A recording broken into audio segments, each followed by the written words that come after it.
stop here. This is the place. One of the things that I love is that two films idea of your life. And there's two stories you can tell. One that is safe and full of regret, and one that is risky and full of pride and joy. This place seems to be a stepping stone across that bridge that is so scary to walk across.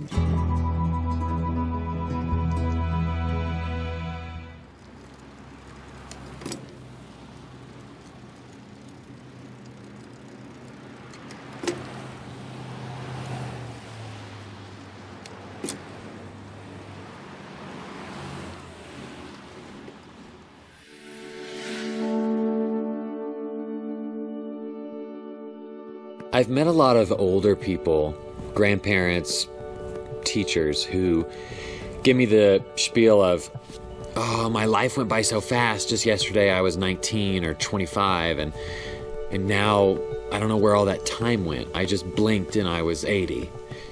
And I think about that and I'm like, what a strange way to be alive. Back in California, I had this fear of building this routine in my 30s and suddenly the decade is gone. And so I promised myself I would do something radically different, and I'm going to do something that scares the crap out of me and see if that changes my brain chemistry. I've been living on my bicycle for a year now. I've biked from Oregon, down America, down Mexico, Central America, into South America. And people ask me, why do you live on a bike? Why did you quit your job? Why are you doing this? My answer is this. The routine is the enemy of time. It makes it fly by. When you're a kid, everything is astonishing. Everything is new. And so your brain is awake and turned on. So every passing second, your brain is learning something new, learning how the world works. And so the muscle of your brain is activated. And as you get older, and your brain has figured out the patterns of the way the world works. This is how you make money. This is how you graduate school. This is how you get a mortgage. This is how you have kids. I've got that on lockdown. I know my car. I know how to go to work every day. I know how to check out, all these things. And once your brain establishes a routine, it stops. The alertness goes away. The fascination with the way the world works. And I think that's what travel in general does. It wakes up your brain. I'll go into a new country, into Panama, into Colombia, these countries I'm scared of because of the news. And I'll find it beautiful and shocking. Every hill I cross over is insanely awesome. My brain is fascinated. I didn't know my brain could be so turned on. I want to be aware of every day I'm alive. And I want to make it to 85 and be exhausted because I have been alive and awake every single day. And I think that's the duty of being an adult, is when you're a kid, everything's new, so you don't have to work for it, you're just astonished by it. Once you're an adult, that's a choice. You choose adventure for your own life. But it's not about the bike. It's about getting out of your routine. And that could look like anything. And that's what I'm doing here. That's why I'm doing this bike trip. Because I don't want my days to control me. I don't want my life, the calendar, to be my boss. I want to control my days. I want to choose the adventures that I go on, and I want to choose a mind and a soul that's wide awake. Because in a sense, it turns your 100 years on this planet into 1,000. And so, I mean, that's why I'm doing this bike trip. Is this on? Hello, hello. Can you hear me? My adorable, wonderful roommate made that video. He joined me for 6 weeks on my bike trip in Peru and Bolivia. And he's one of those amazing filmmakers that's you don't know he's filming. He's just hanging out with you, and he's capturing all of these. Anyway, he's amazing, and I'm so grateful for that video because it's really hard. You know, when you go on a trip that's special, or you go to the Do lectures and you come home and they're like, "How was it?" And you're like, I don't know how to tell you that. That is really hard to explain. And so just with some of the imagery and the philosophy, it helps me so much share with people that I love and people I don't know what that trip did to me. This weekend is so special. I've never been here before. And the moment I got here and those like volunteers checking you in are just like beaming, and then everyone's so nice. And you know, when it's a small space, you have to say hi to everyone because you know it's like, it's not random. You're going to see them 20 times. So like and then you're like, oh, I can't remember your name. So if you forget my name or I forget your name, I'll just keep asking you all weekend and then it'll get in there. I have no memory, so forgive me for that. But I can just feel such a spirit of goodness, like walking through the garden today with group 8. And yeah, it's a good group.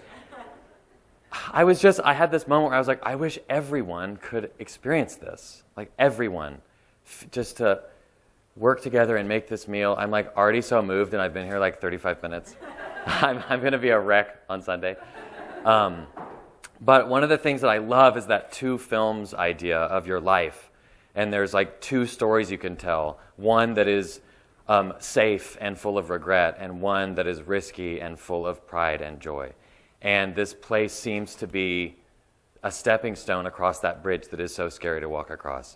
And one of the things when they asked me to come share a story or 2 was just kind of share something that in a way you've never done it, or something that is new to you or in a new way. And so the best thing about that is I get really excited when I learn new concepts and new ideas that have kind of rework and rewire my brain, and I can't stop talking about them.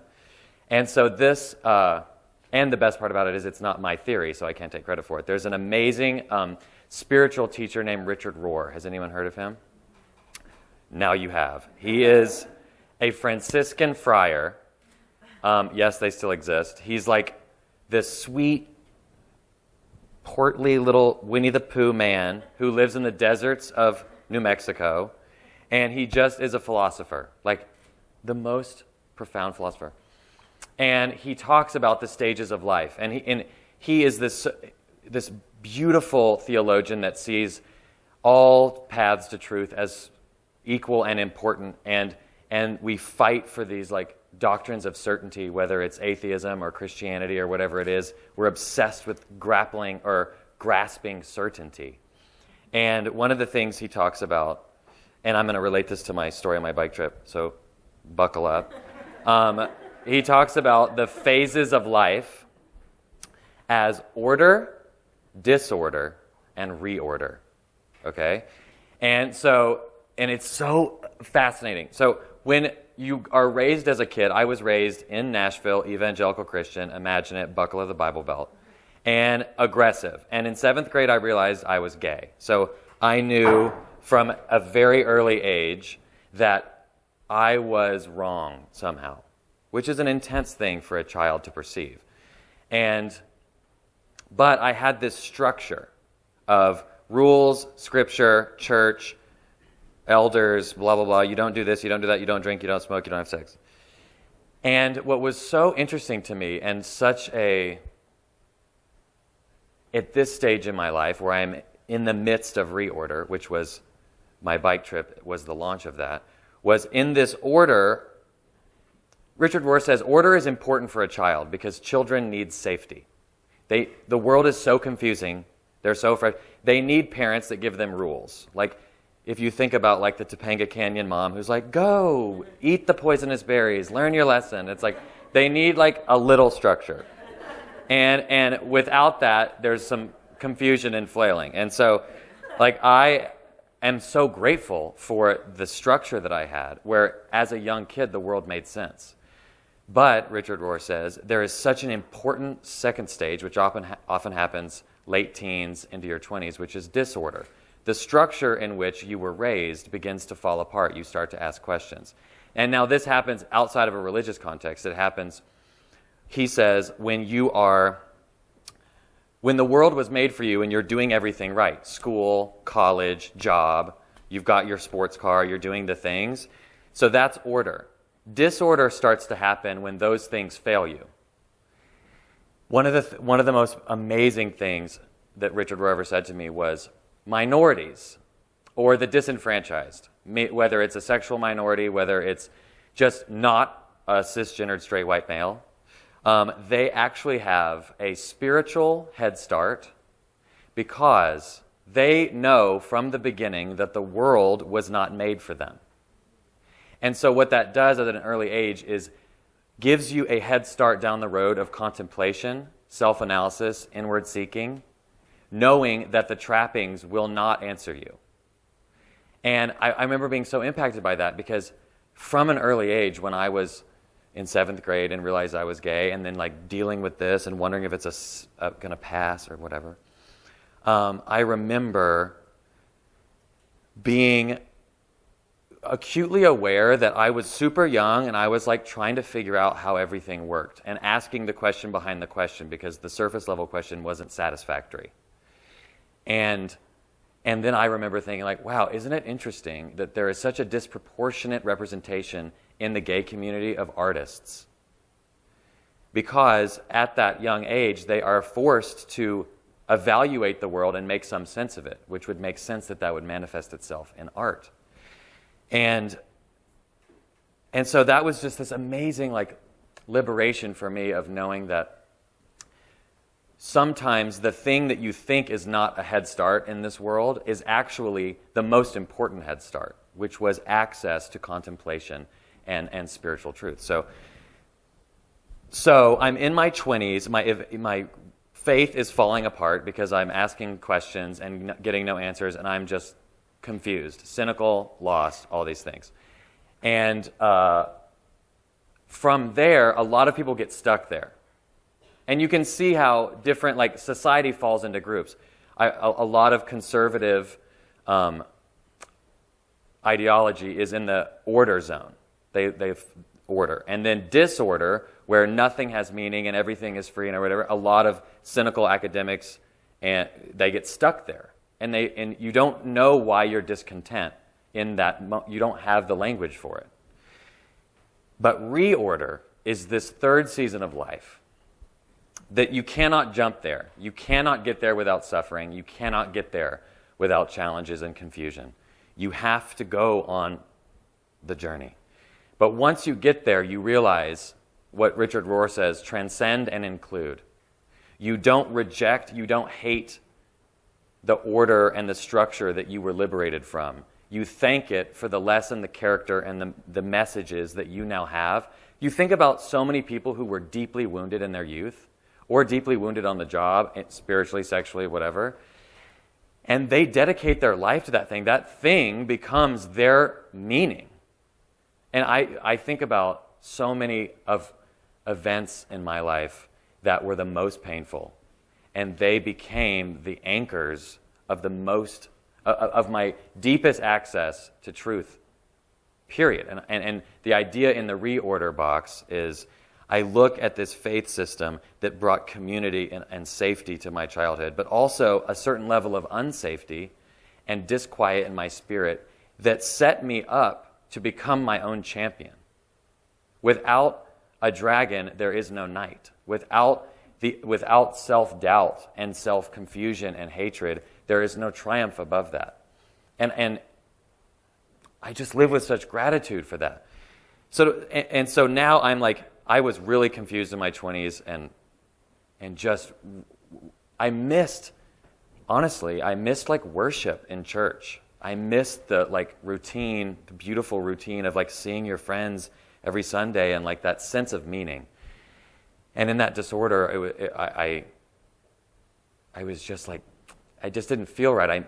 I wanted something more. And then it really happened. Lauren hiked Machu Picchu with me. And we were just, as you saw when you were probably doing your workshop, except for you winos, you were like, we're talking and like getting to know each other. Oh, I'm sure you were doing a lot of talking with the wine. But shared experience really brings out the best conversations. And so we were walking down this like jungle path and just talking about what we believed, and we were both in this like moment of our life where we were ready to say, like, I believe in the universe and in whatever truth is. Like, I don't care what label it is. I don't care what it looks like. I just know when it is clear out and I see the stars and I feel small, I am moved. And I want to live my life testifying to that. That holy shit, I'm alive. Like, that is enough. And that sense of awe and that shared reverence with the community is enough. And I realize in my life, in that exact season of my life, my mid to late 20s, expressing that sense of wonder and awe is why I'm here. Because I love nothing more than the light turning back on in someone's eyes. I love nothing more. If that's why I'm on this planet, to turn a few lights on, what a great reason to be alive. And so that I sort of fell into words. I worked at this charity, Invisible Children. So life-changing. I mean, the best job. I'm like constantly in Uganda, South Sudan, and Congo, working with former child soldiers, escaped child soldiers, kids in school. It's amazing. We're making documentaries. And I was the lawyer, and then what would happen is they would have these creative meetings and they would be trying to put stuff into words. They're like, how do we say this is like, international human rights. Like, how do we convey this to a teenager? I don't know how to say that. They're like, Jed, come in here and how would you say it? And then I would say what I would say, and they're like, write that down. That's what we're going to say. And so sooner or later, I became the head writer at Invisible Children, and I just discovered I loved writing. Simultaneously, I read, well, no one reads Malcolm Gladwell books, but I read like 3 pages of it, and I was like, got it. And it was the Outliers thing with 10,000 hours. And it was so profound to me, whether or not it's true social science. I was like, what am I willing to spend 10,000 hours on? Like, in your 20s, you're like trying things, you're testing, you're getting tools in your tool belt, you don't know where you're going. But I was like, what would I spend 10,000 hours doing? And, I'm like looking at my bed and there's books stacked this high on either side. And I realized my favorite thing in the world, which goes back to what I said earlier, is my favorite thing in the world is when I'm reading a book and I underline something because I read it, it smacks me in the face, and that phenomenon of, I've never read this before, I've never seen those words strung together like that, but I immediately recognize it as true. Like, so true that I've been looking for it. And like, finding the thing you didn't know you were looking for is I have chills, the best feeling. And so I was like, I want to spend 10,000 hours making people get these goosebumps and feel that. And, my 20s figuring out like that I loved articulation and ideas and distilling ideas into words and stories. I was like, oh my God, that's my 10,000 hours, which led me to, well, I'm 27. Like, I don't want to write a book. That's like, I don't know anything. Like all my favorite authors are like older and like have lived. And Fran Lebowitz, if you don't know who that is, she says, there are no prodigy writers, because you can't be a child prodigy and be a writer, because in order to write, you have to know something. Like, you can know math and play piano, and that's amazing, and you're a miracle, but to be a writer, you have to have lived. And so you cannot cheat that. And I love that, and so I just felt very young. So I thought to another quote that I had heard by Benjamin Franklin, which is either do something worth writing or write something worth reading. And I was like, oh, wow. Well, maybe if I do something objectively weird, I can write about it, and people will be tricked to read it, and then maybe they'll like it. And so that was millennial, I was like, oh my God, 30's coming, what does it mean? And maybe that's human. And so I was like, okay, when I turn 30, I want to do something strange. I want to actually try to do my 10,000 hours. I don't want to miss that boat, which is a false belief of the young, that you have limited time to try things, but I had that belief. And so I gave my job 3 years notice, and I was like, in 3 years, I'm doing something crazy. And they're like, what? And I was like, TBD. And crazily, that next week, I was in Uganda meeting our new hire, this guy who was head of office in northern Uganda, and he had just rode his bicycle from New Jersey to Buenos Aires. And he was cool and bearded, and I was like, wow. And just hearing his stories and how he did it, was really profound to me. And then he said something there, people, especially if if the timing is right in your life, people's words land on you like a ton of bricks. And I was just looking to be affirmed in this riskiness, and he just said, I don't tell a lot of people this, but I think you would really love a trip like that. You would be able to do it. And that was just like lightning bolt. I'm like doing it. And so I started planning. I was going to follow dry season. I don't want to get rained on. And I don't know really how to ride a bike or fix a pop tire. But you'd think I would prep. But I was like so excited I didn't prep at all. And the one thing I did know I would do was chicken out. And so I knew that I'm a very social person and I respect my friends a lot. So 3 years out, I told them, guys, when I turn 30, I'm biking to Patagonia. I promise. And they're like, okay. And I just kept talking about it. And it actually, speaking that dream into the universe, I truly believe, made all the difference. Because in times, I kept talking about it, and words have power. And they started to become my reality. And then second guessing and questioning and fearing it didn't happen at all. I was just like, duh, this is my life now. And what's so funny in how life works and the universe works is that I swear to you, didn't even think about the fact that I was following in my parents' footsteps at all. So in the 70s, my parents walked across America for 5 years and wrote for National Geographic. They're on the cover of National Geographic walking across, and I'm thinking that I'm like inventing this genre, like every dumb kid. And I swear I thought I would. But what's so cool about having parents that have done something like that is that they understood, And my mom was very upset about me biking across Mexico, but she was like, I know I can't stop you because my mom tried to stop me, and it changed my life, and so I can't stop you. But I can be on my knees praying for you in church.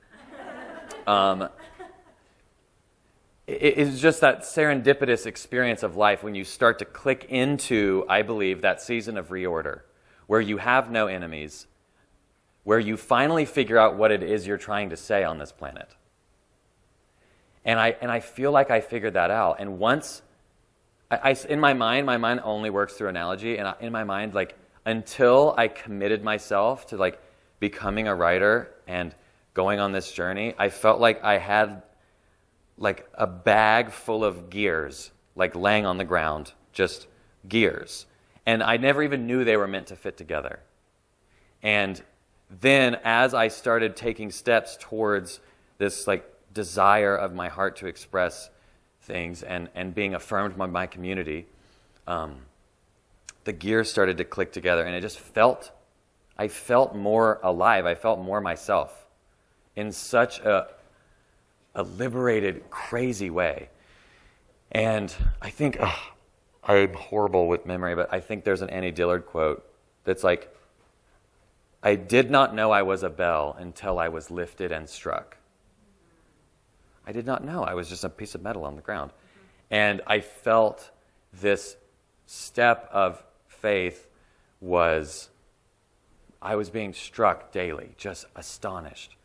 And it's like, for any of you that are writers or really anything, when you put yourself out there, especially when it's a dream you're pursuing, it's embarrassing because the option for failure is very real. And I've always been so failure averse. And I mean, who's not? But I just really would rather be mediocre than attempt excellence and fail. And I learned reading an intro. You should always read intros in books. Like classic books, the intros are like college professors who like know their shit, and it's so good. And he was talking about Jack Kerouac, and he said, he was quoting a bunch of his journals, and Jack Kerouac, before he'd written a word, was just like, I'm going to write the best book of my generation, which sounds so arrogant. But also that intention, setting that intention out there, you hold yourself to excellence instead of just saying, I'm going to try something and see what happens. Like, no, I don't want to live like that. And so this bike, a lot of people were like, wow, you're going off to find yourself and bike across the world, blah, blah, blah. And I was like, this is really just a trick to become a writer. Like, I don't really like biking. Like, it's nice. It's a nice speed. I got really skinny, but like, I'm not like, it's so funny. Cyclists come up to me with all their gear and their helmets and their like expensive whatever, and they're like, "Whoa, like, do you have the new blend?" And I literally don't know any words. Like, and they can't believe it. Like, you're such a faker. And I'm like, I would just sort of speak Spanish and ask people to help me, and then it happened. Let me see if this works. So this was day one. So this was on the beach where my parents, after 5 years, walked into the Pacific Ocean in Florence, Oregon. And so we took our bikes into the water, which is probably bad, and carried them over the sand dunes and headed south. And we would sleep under bridges and sometimes have to hitchhike because Philip's bike was horrible. Eating, like, those things are so good. Have you eaten these? They call them tuna or something in Spanish. But they grow on these, not this kind, these cactuses, and yes, they're hard to get to. But once you cut them open, hallelujah, they're so good. We ate so many. This is Baja, literally the worst place to bike in the world. Ungodly. This is Michoacan. You know, all the butterflies go to one place. All the monarch butterflies. They do it. Life is amazing. They do it over multiple generations, meaning the fly that leaves this forest in Mexico and flies up to Canada, their grandkids are the ones who return. What? Pyramids. Oh my God. These pyramids. This, I think it's called Tenochtitlan or Teotihuacan. I don't know. All these words.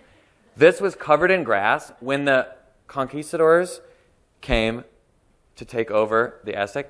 This was long gone. This civilization was gone. The people didn't even know what it was. It was covered in dirt and trees.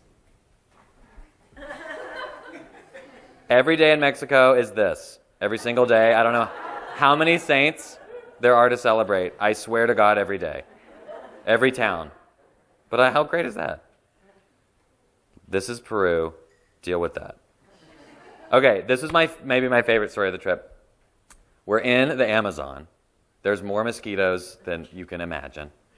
But I think they don't like gay blood because they would kill everyone else, and I was like, fine. And we go, and the guide, we were fishing for piranhas. I'm almost done. I know I've been talking a long time. We're fishing for piranhas, which is so crazy. I don't know if you've ever done this. It's a stick and a string and a hook, and they just put raw meat on it. You just dip it in the water, like this deep. And it's like, and you pull it up, and it's ice gone.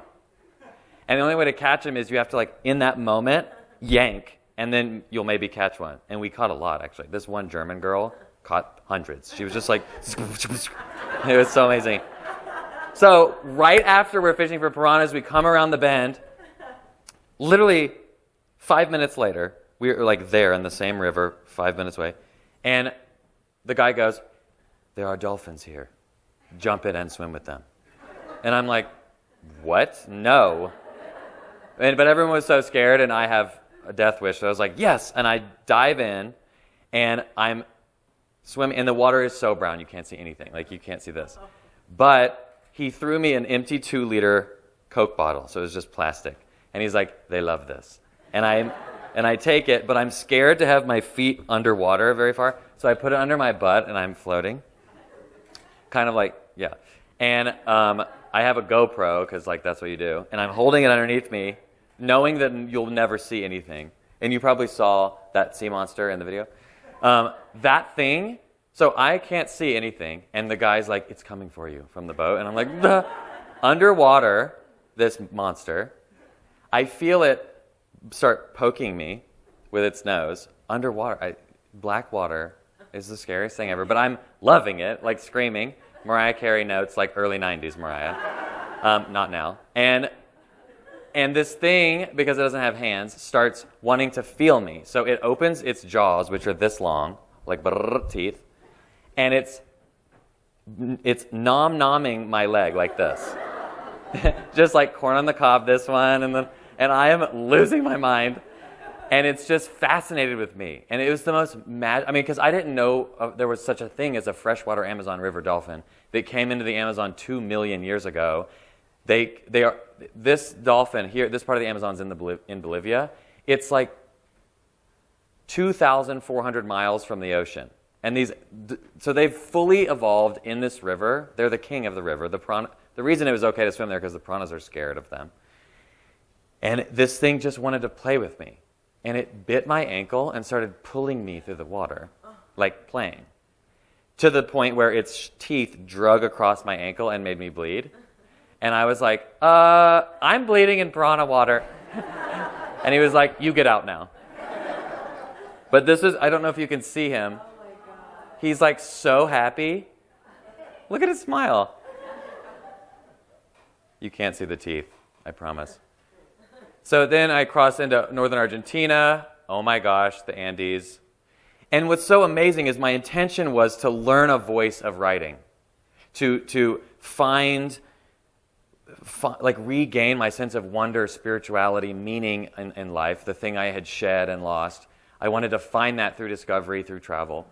And I really did. And what was so funny is that I was doing it on Instagram. Like, who cares? But I was like, I don't like blogs. Nobody wants to check your travel blog. But Instagram, they're already checking. So I can just they can be doing their thing and just see where I am. That's fun. It doesn't have to be a second step. And I liked that. And so I started just telling the stories and writing. And then it was so fun because as a writer, when you can go through anything, and I believe this is transposable to all levels of thought. You can go through anything, and if you know you have a story to tell, you can survive it because it gives it meaning. Anything you're going through, when this beautiful Quechua woman, who I thought was wise, tells me I could sleep on her land, and she's so beautiful, braids, with a donkey, you can't believe, she looks like 1,000,000 years old. And I'm like, can I sleep here? It's 12,000 feet elevation, freezing. Can I sleep here? Yeah. Is it going to rain? Because it's a big deal for me to put up my tarp. And she just goes, no, it will not rain. And I'm like, yes, witch doctor woman. And I lay there, freezing cold. The moment I fall asleep, and I'm laying on a tarp, it rains for 8 hours. The tarp fills. So I am in a pool of ice, my sleeping bag. Misery. A level of misery I cannot express. But the only shining anything was, I'm going to write about this, and I'm going to make it a metaphor for something important. Please, God. And I just feel as I made my way down, and what was so fun is friends that are here now I made, and I was able to engage with people. I'll never forget a mom in North Carolina. I hadn't posted for a week because I was in a jungle or something. And she was like, I'm worried about you. You haven't posted. I want to see where you are. I'm a mother of 4 in North Carolina. I've never left North Carolina. I haven't seen the world. I feel like I'm with you.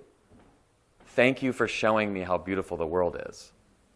And I just, that sense of agency over an opportunity that you have to share your perspective in this modern world we live in is astonishing. And yes, of course, all things have a shadow. But it is just, I take that privilege with such joy and honor. And then there's a profound thing if you've been pregnant for 9 months or biked for 16 months or had this destination in your mind and the weight of it being there, and somehow it is less than you thought it would be because it's real, and nothing is larger than when it is desired. Once you have it, it immediately shrinks. And I remember standing in front of Torres del Paine, which was my final destination, and it's actually so big and beautiful. If anyone's ever been there, it is. Photos are so embarrassing to what it really looks like, and that incredible, complex feeling of achievement and loss, because this thing that was my one and only purpose was done. And of course now I have to go write this book, which was my second purpose. And but what I loved was at the end of my trip was a thing I could not put into words, and a feeling of joy and melancholy, and this like lovely tension of feelings, which so often the most profound things you experience are a weird tension of opposites. And I just love that. I actually love being a student and lover of words when things don't have words. I just think that's perfect. And Richard Rohr says, life being a mystery does not mean unknowable. It means endlessly knowable. You can know the next thing and the next thing and the next thing, and you'll never get to the edge. And so, to sum it up, what am I talking about? Is simply this season of reorder that I'm in now, which Richard Rohr gave me these amazing buckets to understand like the journey I've been on, and to begrudge and despair over none of it, because every step led me to where I am, and I feel without ambition, but I feel a deep sense of duty to make beautiful things, which is not the same thing. And I am so happy and content to be alive and be here with you guys. It is overwhelming. Like I cannot wait to share this meal with you. And I picked some of those pears, so they're going to be really good. And I want to encourage you this weekend as you're deciding between which film is going to be your life, which story is going to be your life. Think about and forgive yourself for what season you're in. If you're in disorder, or if you're in order and you have your plan, and your talents and your money or your beauty, they haven't disappointed you yet, that's okay. You are on a beautiful journey that's going to lead you to the person you're meant to be. And what's so amazing about a community like this is that after this weekend, we are going to be so bonded. You will be arm in arm with these people, and that those seasons of confusion will be so diminished by belonging. And so thank you for letting me belong with you, to you here. And that's all. Thank you.